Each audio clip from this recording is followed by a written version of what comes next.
صلی اللہ علیہ وسلم کے مبشر تو 1.25 لاکھ نبی ہیں، 1.25 لاکھ نبی سارے مبشر ہیں، ایک سیٹ خالی ہے، کون سی؟ مصدق کی۔ ختم نبوت ہے، آپ کے بعد نبی کوئی نہیں آئے گا، ہر نبی کا مصدق رہا ہے، ہر نبی کا۔ مسئلہ یہ تھا کہ وہ نبی جس کو اللہ نے اولین آخرین کے سارے کمالات عطا کر دیے، جہاں کے سارے کمالات تجھ میں ہیں، تیرے کمالات کسی میں نہیں مگر 2-4۔ حسن یوسف دم عیسیٰ ید بیزاداری، آنچ خوباں ہما دارن تو تنہا داری۔ ساری صفات، سارے منصب، سارے عہدے، سارے کمالات متفرق انداز میں دیکھنے ہو تو آدم سے لے کے نوح کو دیکھ لو، ابراہیم کو دیکھ لو، موسیٰ کو دیکھ لو، اسماعیل کو دیکھ لو، عیسیٰ کو دیکھ لو علیہم السلام، اور ان سب کا مجموعہ کسی گلدستے میں دیکھنا ہو تو میرے محمد صلی اللہ علیہ وسلم کو دیکھ لو، سب کا مجموعہ، جامع الکمالات، سید الاولین والآخرین، صرف رسول اور نبی نہیں، امام الانبیاء والمرسلین، سارے کمالات مل گئے، مبشر 1.25 لاکھ بنا دیے۔ کسی کو 1.25 لاکھ مبشر، بولو بولو، کسی کو 1.25 لاکھ مبشر، میرے اور آپ کے آقا کو ملے 1.25 لاکھ مبشر، بشارت دینے والے۔ عیسیٰ علیہ السلام نے نہیں کہا، قرآن میں آتا ہے یأتی من بعد اسمہ، یہاں اس صفت کا ذکر ہے، مبشرم برسول یأتی من بعد اسمہ احمد، ساتھ مبشر کا لفظ ہے۔ اب مسئلہ یہ تھا کہ نبی علیہ السلام کے آقا دو جہان کے مبشر تو 1.25 لاکھ ہیں، آپ کے بعد نبی تو مصدق کی سیٹ خالی ہے، تو سارے کمالات مل گئے، سارے منصب ایک جگہ پہ اکٹھے کر کے جناب نبی کریم اپنے حبیب کو عطا کر دیے۔ یہ جو سیٹ تھی مصدق کی، اس کو کیسے بھرا جائے، اس کو کیسے پر کیا جائے؟ شاید کبھی یہ بات میرے حبیب کے دل میں بھی گزری ہو، شاید کی بات میں کرتا ہوں، کسی حدیث میں اس کی صراحت نہیں ہے، شیوخ بیٹھے ہوئے ہیں، اور اللہ تو علیم بذات الصدور ہے، اللہ تو دلوں کے خفیہ بھیدوں کو جاننے والا ہے۔ بعد میں جو آئیں گے خیالات، اللہ کو پہلے سے علم ہے میرے فلاں بندے کے دل میں کس وقت کیا خیال گزرنا ہے۔ تو اللہ نے اپنے محبوب سے فرمایا کہ میرے محبوب، میں نے مبشر تو 1.25 لاکھ بنا دیے، مصدق بھی بناؤں گا، اور مصدق صدیق اکبر کی شکل میں عطا کروں گا۔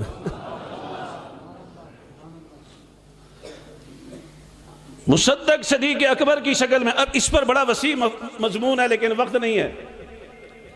میں تجھے مصدق دوں گا، یہ سیٹ بھی تیری خالی، ربا کس کو دے گا مصدق؟ ختم نبوت کا تاج تو نے میرے سر پہ سجا دیا۔ اللہ نے کہا میرے محبوب، میں تجھے مصدق ایسا دوں گا جس کا نام صدیق ہوگا، اور ایسا مصدق ہوگا جس کی صدیقیت کی گواہی وہ سارے دے کے جا چکے ہیں جو تیرے مبشر ہوتے سارے۔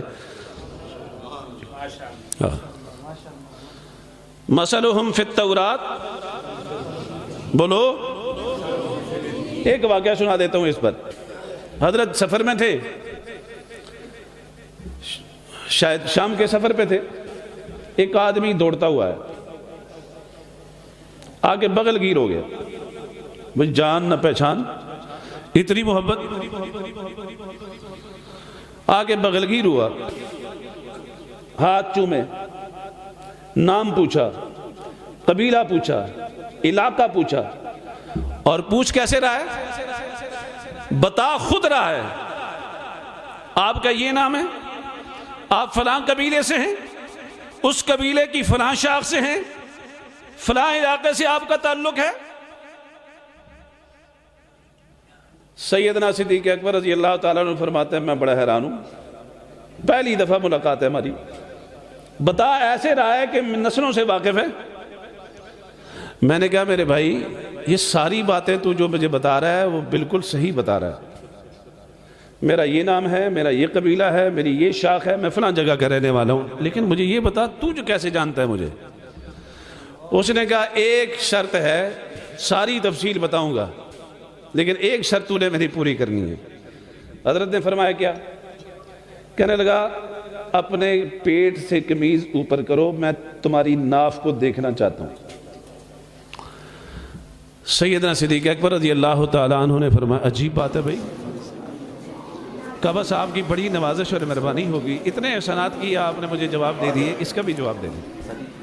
تو حضرت نے اپنا جو بطن عطر تھا اس سے اپنا کرتا مبارک اوپر کیا، وہ آگے بڑھا اور اس نے ان کی ناف کے اوپر بوسہ دیا۔ آؤ میں تمہیں بتاؤں نا اپنے نبی کا مصدق، ابھی بعثت کا اعلان بھی بعثت کا اعلان نہیں ہوا تو حضرت نے پوچھا اب بتا تو دو یہ کیا ماجرا چل رہا ہے میرے ساتھ تمہاری طرف سے؟ کہنے لگا اب تجھے بتاتا ہوں، اپنا تعارف کرواتا ہوں، میں راہب ہوں، شام کا جو سب سے بڑا کلیسا ہے اس کا پادری ہوں، میرے پاس انجیل کا بھی علم ہے، میرے پاس تورات کا بھی علم ہے، میرے پاس زبور کا بھی علم ہے۔ میں تجھے بشارت سناتا ہوں کہ آخری نبی کی بعثت کا وقت قریب ہے، اس کی نشانیاں تو ہماری کتابوں میں ہیں ہی ہیں، اس کے جو صحابہ ہیں اور اس کے جو خلفاء ہیں اور اس کا جو پہلا خلیفہ ہے اس کی ساری نشانیاں ہماری کتابوں میں موجود ہیں۔ میری نظر جو اچانک تیرے اوپر پڑی وہ ساری نشانیاں تیری پیشانی میں پائی جاتی ہیں۔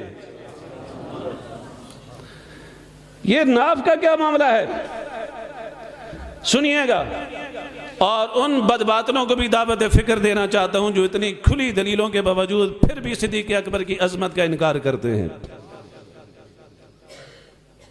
اب دوپہر کا سورج اگر اپنی آب و تاب کے ساتھ چمک رہا ہے، چمگادڑ کو نظر نہیں آ رہا، تو اس میں سورج کا قصور ہے یا چمگادڑ کا قصور ہے؟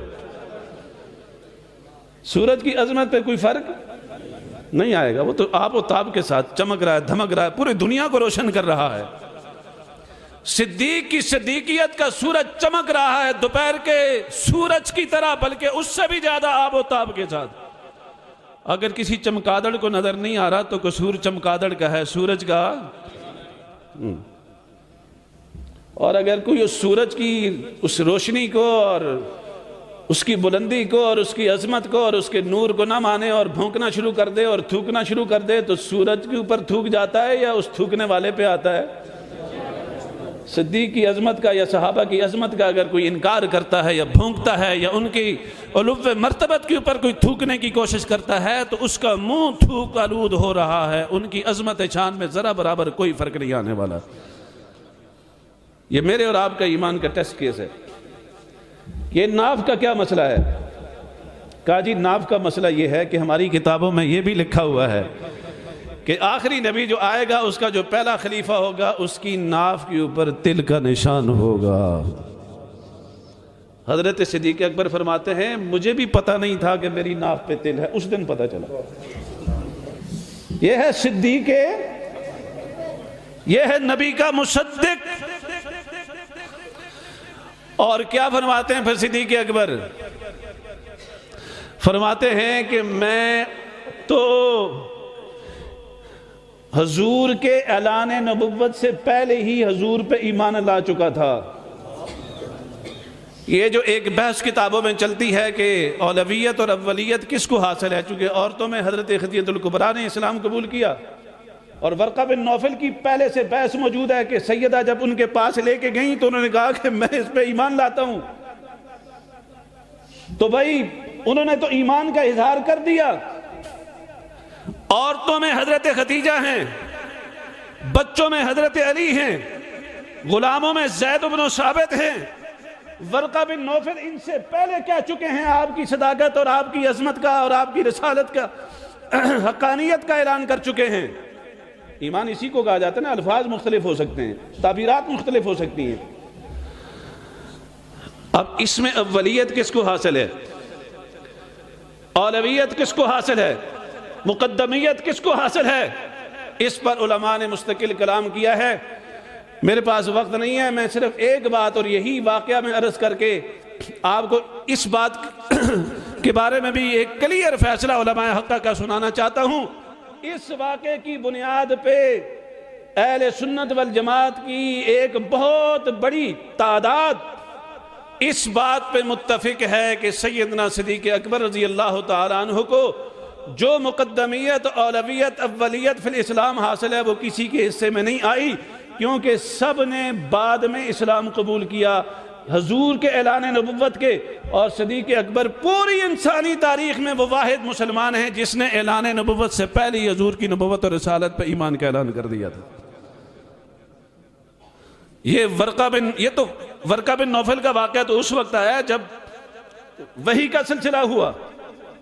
اس سے پہلے حضرت صدیق اکبر ابھی اعلان نبوت نہیں ہوا، اعلان رسالت نہیں ہوا، آپ نے اس وقت ہی اس بات کی تصدیق کر دی تھی کہ نبی آخر الزمان تشریف لانے والے ہیں. اور وہ کون ہیں؟ وہ میرے یار، میرے دوست، میرے جگری جناب محمد رسول اللہ صلی اللہ علیہ وسلم.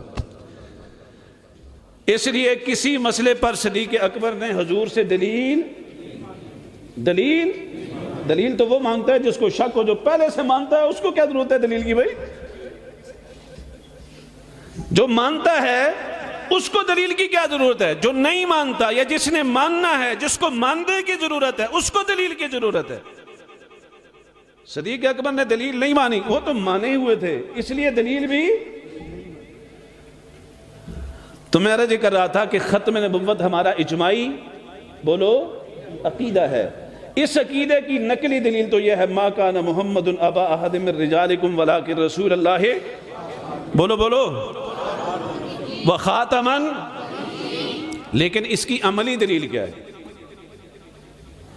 نماز کی عملی دلیل 5 نماز، حج کی عملی دلیل حج، زکوٰۃ کی عملی دلیل زکوٰۃ دینا لینا، روزے کی عملی دلیل رمضان کے روزے رکھنا. عقیدہ ختم نبوت کی دلیل کیا ہے عملی؟ 2 دلیلیں ہیں، یاد رکھو. عقیدہ ختم نبوت کی 2 عملی دلیلیں ہیں. نمبر 1 تبلیغی جماعت. نمبر 1 یہ جو ڈور ٹو ڈور جاتے ہیں، ایک آدمی کے پاس جاتے ہیں، ایک کو جا کے دعوت دیتے ہیں اسلام کی. یہ چلتی پھرتی دلیل ہے کہ حضور کے بعد کوئی نبی نہیں آئے گا. اگر نبی آتا تو تبلیغی جماعت والے یہ تبلیغ کا کام جو نبیوں کا ہے کبھی نہ کرتے. یہ عملی دلیل ہے. یہ کیا ہے؟ عملی دلیل ہے. یہ ختم نبوت کی چلتی پھرتی دلیل ہے، دعوت و تبلیغ کا کام، چلتی پھرتی دلیل. اور ختم نبوت کی دوسری عملی دلیل مدارس دینیہ ہیں.